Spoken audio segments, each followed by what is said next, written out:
Hello, and welcome to the Self-Care with Herbs segment of the Elder Tree podcast. I'm your host, Jess Bosker, naturopath, herbalist, and medicine maker. Before we begin, I'd like to acknowledge the Banjalang people, the traditional custodians of the land on which I live, and pay my respects to elders past, present, and emerging. Now, come along and join me each month for beautiful conversations with guests from across the country, exploring ways we can weave plant medicine into our days to enrich our experience of self-care, sharing routines, rituals and recipes for elevating mind, body and spirit. Kerri Alexander is a naturopath, herbalist and menstrual health women's wisdom educator living and working on Darug and Guringai Country. She holds an advanced diploma of naturopathy from Nature Care College and completed postgraduate studies in Western herbal medicine at the University of New England in Armidale with commendation. Kerri is passionate about helping women heal and reconnect to their bodies and the rhythms of the natural world. She supports women by using a beautiful and unique combination of naturopathic medicine, Western herbal medicine, holistic nutrition, flower essences, iridology, counselling, and menstrual cycle awareness so that they can live their fullest, most vibrant lives. She can often be found bushwalking, foraging, making medicines, or sitting in a cosy spot with a book and a cat or two. During this chat, we talk about how menstrual cycle awareness can be such a beautiful tool for encouraging us to pause and reflect, helping us to assess what our needs are during different phases and stages of our lives. Kerri shares a powerful way of looking at the menstrual mandala to reflect on opposite sides of our cycles, helping us to see, for example, that overgiving during or around ovulation can result in flaring of symptoms like pain, insomnia, or PMS during our menstrual phase. Kerri's passionate about supporting women through perimenopause, and she shares so much wisdom about caring for ourselves during this transition. Hello and welcome to the Self-Care with Herbs segment of the Elder Tree podcast, Kerri. I'm so happy to have you with me here today. Thank you for having me, Jess. Yes, I'm really looking forward to having this conversation. One of the first questions I really love asking guests is because it takes you back a little bit and gets you thinking about where your journey began. And I'd really love to know, Kerri, how did your relationship with plant medicine begin? I think I've been making medicine since I was a little girl because I was always in the garden, always picking flowers, leaves, anything like that, and making my own little concoctions. Beautiful. So my poor dolls got all the things. I had one of those cool little toy mix masters with a little, I was on it. I was like mummy herbalist from day one. How gorgeous. So if my mother ever needed to find me, she'd know I'd be down in the garden with my doll and my little toy mix master, and I'd just be making things. How gorgeous. What was your garden like as a kid? Well, I didn't actually grow up here in Australia. I was born in South Africa, so we had a really big garden. And I remember it very much like it was one of those sort of pixie forest kind of gardens with lots of big trees, lots of little hidey holes. And there was lots of space for me to run around in. You know, there was a fish pond. There was all sorts of things. Beautiful. So it was, special space. It was a very happy spot. It was a very happy place. Were you drawn to particular plants as a kid? No, I don't think so. I just think it was things that were in my garden. You know what? Actually, now that I think about it, I used to love to eat different kinds of weeds. just taste them because... Yes. And I'm pretty sure there was a border of plants, and I think it was oxalis, and I used to pick it because I used to love to eat the sourness of the stem. Yeah. Used to climb the loquat tree. Yeah. Things like that. And would there have been some quite different things from what we'd have in our gardens here, or were there quite familiar plants that you're still familiar with now? There's probably a lot of familiar plants because of the British, colonial connection, really. Yes. Yes. And then even, lots of the aloes that you see here, we had them there. All sorts of things like that. Lots of the classic English garden things. Yeah. So a beautiful childhood spent in that magical garden and just feeling drawn to play with the plants and even to feed them to the dollies and make concoctions. That's pretty magical early on. How did the journey unfold from there? I think I've always been fascinated with the human body. And with biology. Biology was my favourite subject at school. So I've always been fascinated with the natural world and understanding the natural world, understanding how the human body works, and probably the intersection of those two things. You can look at it now as an adult and understand it, but I was like, David Attenborough was what I watched when I was a child, and I had the great fortune of living where I did, where we went on holidays. My grandmother had a farm in the bush. I spent my holidays barefoot running through the bush. And then we went on a lot of safaris, so I was obsessed with all of the animals, all of those beautiful African animals. Yes. I had to know all the names. I was obsessed with the birds. So I was really, it was just so part of who I was. But I never knew I could actually be a naturopath. I didn't know that was a thing. I thought that being interested in health was something that you were interested in and that you could go and work in the health food store if that was your jam. Yes. Yeah. And so when were those kind of doors open to thinking, oh, actually, this could be my life? Yeah. Well, where I was 3/4 of the way through my degree at uni at University of Canberra, and my mum said to me, there's an open day at Nature Care College. I think we should go. And I'm like, yeah, all right, sounds like a good idea. And at this point, I was like the girl that everybody came to at uni and said, what's good for this? What's good for that? What's good for this? Yeah. So I went to an open day with my mum, and we walked out, and I was like, Mum, I didn't know I could actually do this as a job. I didn't know that I could. Yes. So I finished my degree in Canberra and turned around and started studying naturopathy at Nature Care College. Wow. And what was your study in the degree, a science-based degree? No, I was doing communications. I was doing media. Yep. Because I wanted to go into film and television.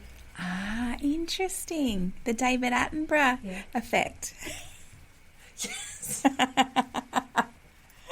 But when you find out that, if you're going to go into film and television, especially like independent film and TV or independent film and documentary making, it's a hard slog. Yes. That's a lot of hard work. That's living on grants. That's, Yes, very much and so. And I wasn't Yeah. going to go and work for mainstream media. No. Yeah.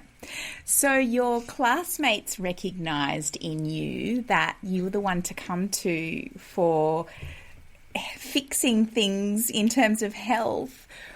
Was that something that you researched and looked into yourself, or was that part of your upbringing in terms of, caring for myself using these alternative methods perhaps? I think that I just went and learnt about it. Yeah. I would go and read whatever I could, and it's always that thing, oh, I've got this thing. Yeah, I can't sleep.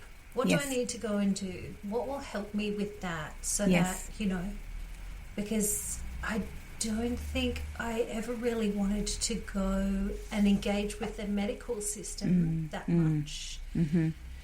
And I always wanted to go down the natural path. Yes. Yeah. Yeah. Just that was intuitively what I wanted to do. And it sounds too like, you wanted to be able to do what you could for yourself before placing that power in someone else's hands. Yeah, I think I'm just a bit too stubborn or independent. Yes. And so the open day at Nature Care College led you to a degree? Yeah, back when I went through in the late 90s, because I qualified in 2000. Yes. It wasn't a degree yet, so it was an advanced diploma. Beautiful. And from there, did you dive straight in, or did you take some time to land? No, I was straight ready. in. I was like, let's go. Yes. Let's go right now. Yes. Beautiful. Wow, Kerri, there was a real fork in the road there, huh? From that studying at uni to Mama going, hey, actually. Yeah. And maybe I would have found my way there anyway, but it would have taken longer. A bit longer. Yeah. How magic. Now, the theme of this podcast is about self-care. And I'd really like to get from you just broadly, like an overarching theme, not down into the nitty-gritty yet, we'll go into that a bit further on, but what does self-care mean to you? Honestly, self-care for me, is about just taking the time. Because sometimes self-care is just literally about taking the breath. Yes. Taking the time away and knowing that is what we need to do. Yes. Just quietness. Just retreat from the world. Yes. Introspection. Yeah. I love that. We chatted about this before we hit record, and how often, and we're just in that busy mode, and we don't even take a breath to pause and think, what do I need? Yeah. Just check in with yourself. What do I need? Yes. Yeah. Is this a theme that comes up with your clients a lot, Kerri? Yes. All the time. Because I think we live in a world of doing. Yes. We're doing. We're not being. And I think that I certainly notice with a lot of my clients that it's about teaching them just stop. Just check in with yourself. Yes. Which is why menstrual cycle awareness is so wonderful, because it's just that stop. Where are you? How are you feeling?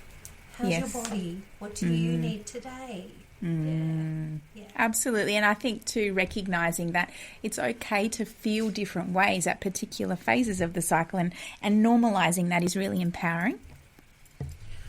Oh, it's life-changing for women. Yeah. They come in after even just doing a month's worth of tracking. Yes. And the validation that they have in the fact that I can feel different today from what I did last week. And that is so okay. It's okay. You should feel different. Yes. You're a cyclic being. Absolutely. You follow the lunar cycle, not the solar cycle. Yes, yeah. And I think that invitation to observe themselves within the different phases of the cycle kind of opens the door, as you said, to that pausing and that stillness and that listening that leads to so much other benefits as well. Yes, yes. Yeah, absolutely. Sometimes it's as simple as, what does my body want to wear today? Yes. What do I want to eat today? Do I need to put on different music while I get dressed today? You know, just the little things, but when we layer them in, they produce so much nurturance and comfort for the spirit, not just the spirit. No, and I think too, it allows people to feel like, oh, I've started to care for myself. Yeah. It doesn't have to be these huge, grand gestures. No. I actually think the beauty in life is more about the simplicity. It's the little things. Yeah. I had a really great conversation with Lou Hardwick last month, and we spoke about exactly what you're saying. It doesn't need to be the shiny 10-step plan. Sometimes it's in the hard decisions that need to be made for us to be able to have those moments of stillness where we can then start the journey of caring for ourselves. Yeah. Yes. It's really interesting, isn't it? Yeah. It is. What do you start to hear from yourself, Kerri, either your body or your mind? What whispers do you hear when self-care is most needed for you? Oh, my body hurts. My body hurts me. She gets cranky. My mind gets really messy. Yes. And my body, I physically ache. You know, and then I'll have other symptoms, like my tummy will be unhappy. I'll get a lot of digestive symptoms. Yeah. I get lots of messages. Yeah. What sorts of little triggers do you invite women that you work with to start to see when they're maybe they pop up in different phases of the menstrual cycle when they're not caring for themselves well? Oh, that's a good question. I often will take them through the menstrual mandala. Yes. And we'll look at where symptoms are arising. And then we'll look at what's happening on the opposite side of the menstrual mandala. Because what's happening on the opposite side is informing what's happening for them when the symptoms arise. So do you want to give us an example of that for people who aren't really familiar with the phases and how it works? Let's think about that. I think that when we burn too bright in the summertime, in that summer phase of the menstrual cycle across ovulation time, when it's very easy to overgive and be overgenerous. Because we're feeling amazing. Because we're feeling amazing. Because ovulation, right? Yes. I think that if we overgive and if we overburn, we can find that our menstrual cycle symptoms, the pain, you know, the pain, the insomnia, any of those sorts of symptoms, they really flare at that stage. And if we pull back at that ovulation phase, just by a little bit, just give it to yourself a little bit, just a little bit, then you'll find that when you hit that menstrual phase, then your PMS won't be as strong. Your pain might not be as heavy. The body is more soothed. It's happier. It's like, oh, you gave me some time. Filled the cup a little bit despite the overwhelming urge to give in that phase. Yes. Somebody said to me a very long time ago sun is amazing. Yes. It's a wonderful thing. It's warm, it's nurturing, it grows things, but too much sun and you end up in a desert. And yes. That's really, I love that analogy because I find it to be really helpful. Yes. And especially when we're working with women, when they, we live in a society where we're validated for giving and overgiving often and not giving back to ourselves. I love that advice, Kerri, of looking at the opposite side. That's such a really lovely way of looking at it and helping women to go into the next cycle, hopefully being aware of the need to pull back a little bit in that phase if they've found that expression in their menstrual phase. That's fantastic. Yeah, really helpful.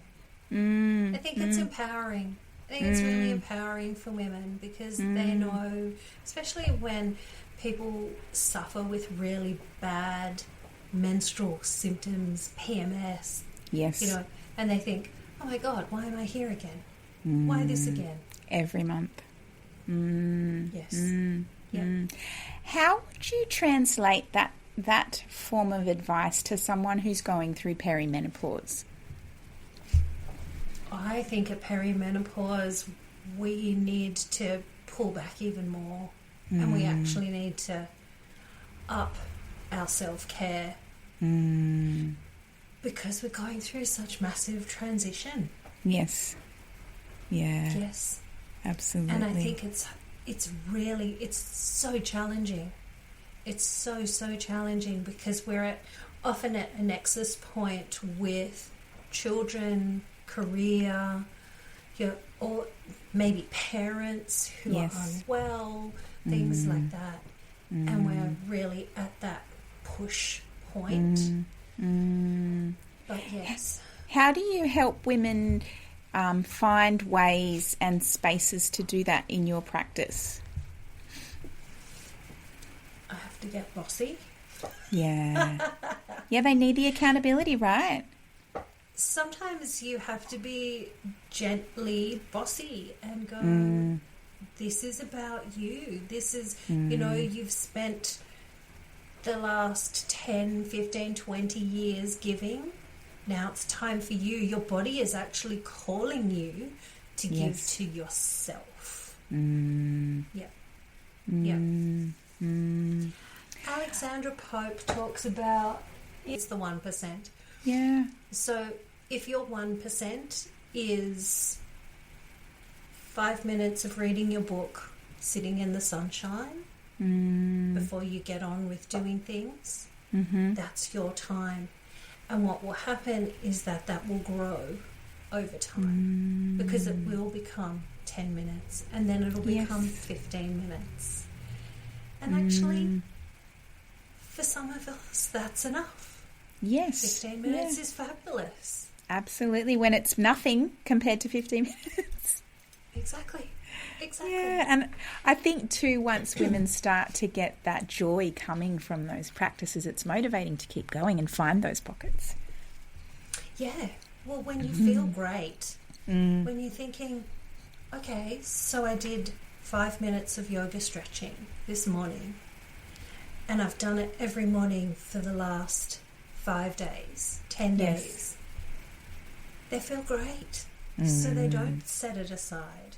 And actually, I think once they start doing that, they realise that you don't have to get out of bed and be of service the minute your feet hit the ground. Yes. Because your kids will be fine for that 10 minutes. Yeah. They will be. Yes. The dog will be fine. Yes. The kids will be fine. They'll get up. They might even make their own brekkie. Yes. I've done some work with Jane Hardwick Collins, and I remember something she mentioned about in perimenopause, it's really nice to look back to the things that brought you joy before your menarche. Yes. and start to introduce some of those. Have you worked with women and introduced that concept? You know, I think they naturally do it. I think the rising of that wise woman, yes, there's a reflective aspect because it's the autumn of, yes, you know, it's that autumnal season, yes, and it's about reflection, distillation. What are we going to let go of to compost? What are we going to take forward? Yes. So I think that perimenopause, it pushes women to go, what was that stuff that I used to do? Yeah. What used to light me up? You know, and it's so cool. They go back to ballet, they go back to horse riding, they go back to painting, all of this stuff, and you see the maiden coming out, coming through in there, and you so see the beautiful. joy. So lovely. Awesome. So lovely. Before we hit record, we talked a little bit about distraction and busyness being one of the barriers to investing in self-care regularly. What are some other ones for you and for clients that you work with? Distractions for what are some barriers? Yeah, some barriers to investing in self-care. I think the doingness of life. I think poor boundaries. Yes. I think mother guilt. Yes. I think there's a lot of that. I think that we live in a world where we're told that we are good and valuable women if we're in service to others. Yes. And if we're not, then all the other words come, like selfish, and all of those words that say that we're not okay. So I do think that it's difficult to maintain those healthy boundaries, but I still think they are some of the best things that you can do for yourself. Yes. And I imagine that's advice that you give clients. What other ways do you help them to kind of see what those boundaries are? And then, because I think often women find it really, it's okay to identify the barriers, but often they find it quite difficult to then overcome them. Yes. What sort of advice do you give in helping women kind of overcome those, I haven't got enough time, and the kids need me, and it has to be a shiny big thing? I use the 1% rule with them. Yeah. I will often say that. And I think I just encourage them to understand that what their body is calling for is more self-care, because so much of those symptoms that arise are about you just need to care for yourself a little bit. You know, if this was your child, you would do it for them. That's right. So why I think can that's you a not powerful do it one for yourself? You know, you could reframe it as in caring for your inner child. Yeah, that's lovely. But oftentimes it's that anger that's arising. Yeah. And it's usually in that anger where if we dig into it, they find that they're not being heard, whether it's by others or themselves, but they're not being heard. And that's often where we need to go. I love that, Kerri. So it's so powerful. I think the anger teaches them to say no. Yes. Yeah. Perimenopause teaches us to say no, right? Yeah, you can let go of some of that softness now. It's time. Yeah. Not so much estrogen. I don't have to please everybody all the time. That's powerful though, right? It is. It's huge. Yeah. It's huge. It changes. We step into our authority because because we're not in the summer phase of our mothering anymore. We can shift and move out of that and start stepping into our authority.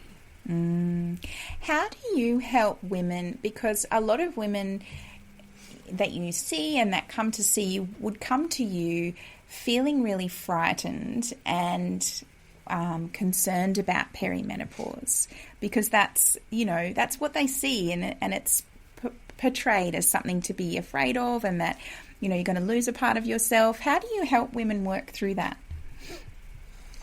Oh, see, I'm really lucky. I've got so many amazing elder women around me. Yes. So I've had the opportunity to watch them move through it. Yes. And I'm always fascinated at watching women move into their power and how wonderful that is and how wonderful that can be. So I like to encourage that in my women. What is it that you want to do? What is it that's calling you now? Yeah. And I don't know, maybe I'm just an old hippie, or maybe I'm just a bit of an old, just a bit of a wild woman, and I'm like, come, let's go into this cauldron, let's go into this stuff that is churning and hard and messy, because I know that from a psycho-spiritual perspective, when we process through that, what you come out with is your wisdom. So if I can encourage women into their wisdom, I will do it. I will do it. Let go of the fear and hold on to the anger. But look at what's underneath that. Yes. What's underneath that anger? What are you angry about? What have you not been listened to?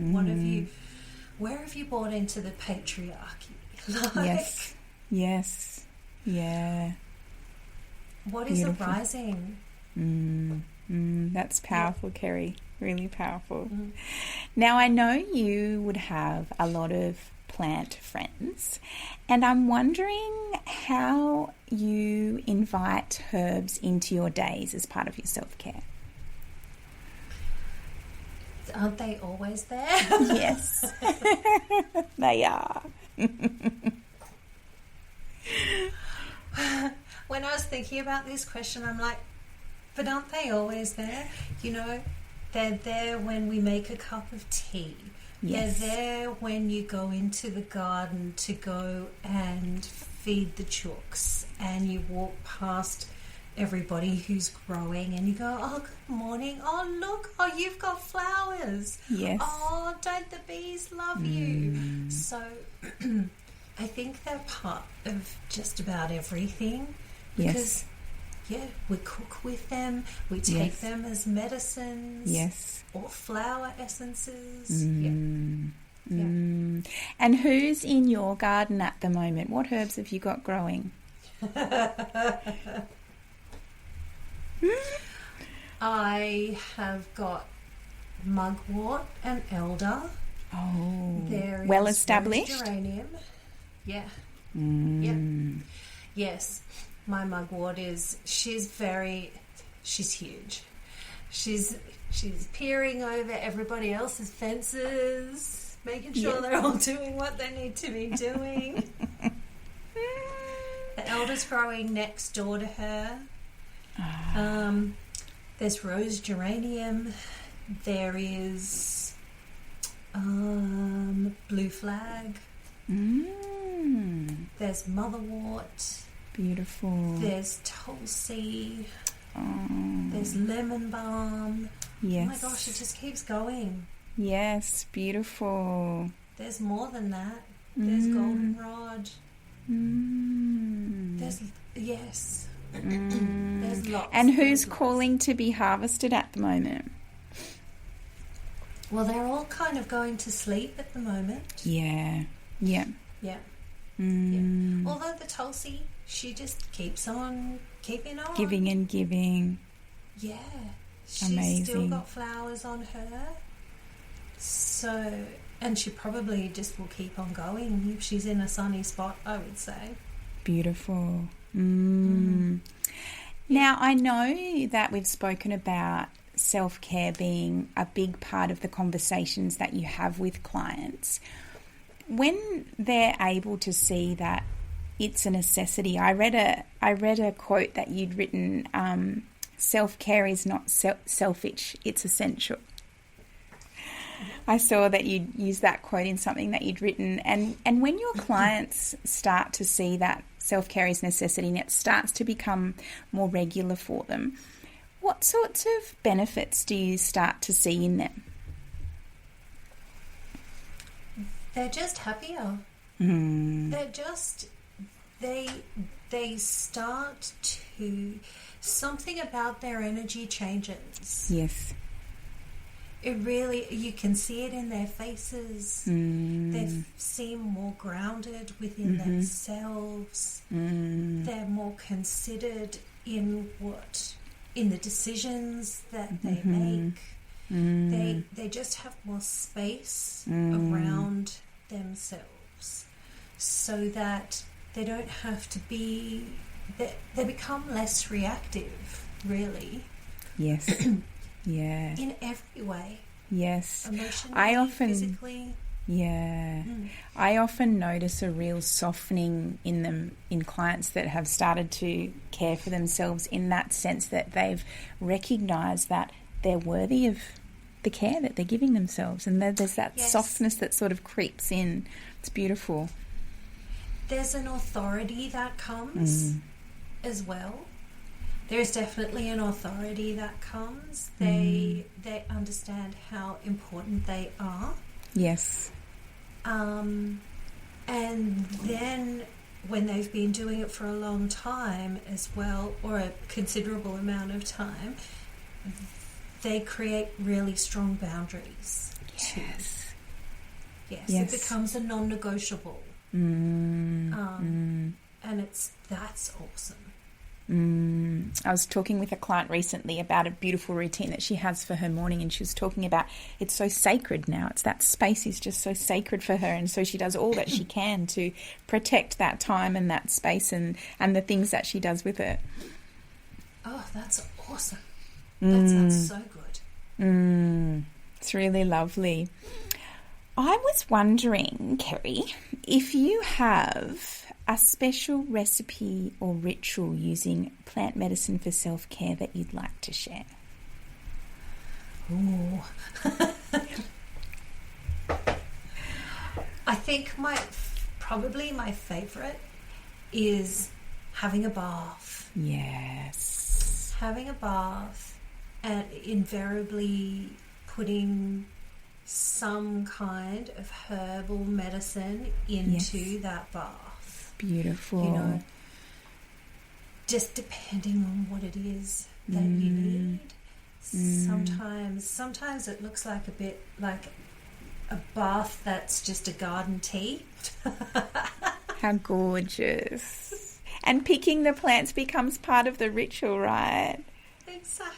You know, or if you have been cutting things back and there's extra, it can go in. Or, you know, if there's a day where you just need to have a good soak and you've got to put some rosemary into the bath, or some rose petals, or whatever it might be. Do you ever pop flower essences into a bath? I do, yeah. If Another I need layer. to, yes. Yeah. And I do that with my patients too, especially if they've got little children. The flower essences into their bath. That's gorgeous. So lovely. That's just a beautiful ritual. It's a good way to get them in. Oh, yes. And the added benefit of the hot water and the soak, and Beautiful. And it's accessible. Even if you don't have a bath, a foot bath is just as beautiful. Yeah, exactly. Yeah, yeah. My last question is like choosing a favourite child. I'm very sorry. I know. It's terrible. But I'm going to ask you anyway. What plant, Kerri, do you have the deepest connection with, and why is that? See, that's not fair to ask that question. I know. It's not. I think I have to answer it in two ways. Sure. Because for me, on my path, on my journey, it was definitely slippery elm powder. Because I was so unwell. Right. Slippery elm powder was what restored my gut and helped me actually move out of that place of pain, inflammation, reactivity, all of that. I think I must have taken slippery elm powder for at least 2 years every day. So I love it. Yes, very big part of your life. Absolutely. Although it's highly controversial now because we shouldn't be using slippery elm powder. And there are alternatives like marshmallow. Yeah. Exactly. Yes. And PHGG. Yes. So, yeah. So there's... It swings and roundabouts. And, slippery elm powder for burns. Yeah. How amazing is that? Yes. Yeah. So, yeah, slippery elm powder is probably where I am, although, yes, controversial. Yes. It's been a very important herb for you. Yeah. But probably withania or some of the other adaptogens. Yes. I use withania a lot. What do you love about withania? The fact that she's so nurturing. She's so nurturing. That she can just kind of gather you up. Yeah. And she feels like she hugs you and nurtures you and feeds you. Yes. So nourishing. Beautiful tonic. Yeah. Almost without you knowing. You know, when you put it into formulas, when people come in, they go, I feel so much better, but I don't know what it is. Yes. I know what it is. So lovely. And what are some of your other favourite adaptogens? I actually love Siberian ginseng. Why would you choose in what situation would you choose Siberian ginseng over withania? Oh, I think in the really depleted patient with anemia, just anemia, just you're so depleted, so tired, can't sleep, that patient, utter exhaustion. Yes. But I'm finding Siberian ginseng is amazing for my perimenopause patients. Okay, yeah. Tell us more. Just holds them hormonally better. Okay. Interesting. Hormonally, it improves their resilience, and it also has that thyroid aspect that we can employ. It just holds them up a bit more. Yeah. But utter exhaustion definitely needs to be withania. Tiredness, frazzled, is probably more Siberian ginseng. Okay, interesting. It's subtle. It's very subtle. Yeah. And do you not sometimes use the two together? No. Okay. I'll choose one or the other, and then I'll put, probably licorice in as well. And soothe those adrenals. And do you mostly use your adaptogens in your herbal tonics, or do you sometimes use them in powdered form? I tend to use them in my formulas. Although things like astragalus or some of the mushrooms, I'll put those into food if I can. Yeah. Love putting those in soups. Oh yeah, so good, eh? Yeah. Especially now as we're going into winter. I know. So lovely. So lovely. Aren't we lucky to have so many friends at our fingertips? I know. See, I don't even think we realise how much we use herbs in our everyday. Yes. You know, even if you are just going to make a cough mixture. Yeah. You know, my new thing after spending time with you ladies at the conference is making oxymelt. I oh my know. God, I'm Aren't having they so fun? much fun. So much fun and so accessible. Who hasn't got honey or vinegar in their medicine, in their pantry? Exactly. And thyme growing in the garden. Yep, and an onion. Onions and garlic. Beautiful. Cough mixture, done. Easy. Yes. So great. So, yeah. Yeah, we're very lucky. Thank you so much for this beautiful conversation, Kerri. I think it's given people a lot to think about and I'm really grateful. Thank you so much for having me. It's been awesome. Thank you, Jess. I'm so glad you tuned into this episode of Self-Care with Herbs, a segment of the Elder Tree podcast. The Elder Tree is a non-profit dedicated to putting the medicine in the hands of the people through grassroots herbal education and earth skills, weaving a strong community of herbalists, healers and plant folk in Australia. If you'd like to dive a little deeper, you can head over to our Patreon, the Elder Tree Trove, to access special content from our podcast guests. I hope you found something in this episode that has inspired you to begin to lean into those plant allies and to experience your practice of self-care blossoming and blooming. I look forward to sharing more ways you can weave plant medicine into your days next month.